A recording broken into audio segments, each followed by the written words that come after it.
Hello mga mais, magluluto po tayo ng sweet and sour chicken. So ito na ang ating mga ingredients.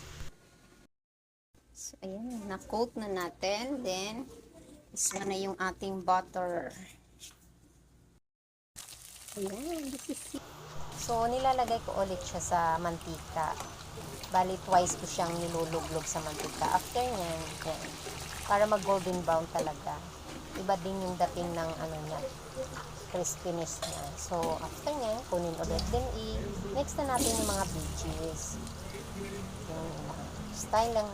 This is my style. Kasi pero ito talaga, mas okay ako dito sa ganitong style ko kaluto. So, ayan, nilalagay na natin yung mga iba pang sangkap. Hahanguin din naman natin yan. Isisit aside din natin to. After nyan, isang pang kawali. So, then, dyan na yung mixture sauce natin.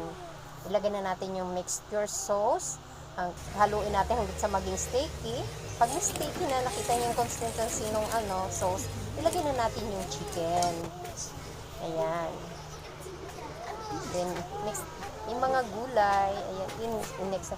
Tsaka na yan, malapot-lapot na kasi yung sauce natin. Mix lang natin, tapos na yan siya. Kasi pares na yan sila luto.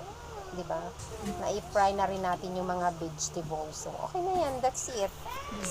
Luto na. Ang sarap nito, promise. Ayan.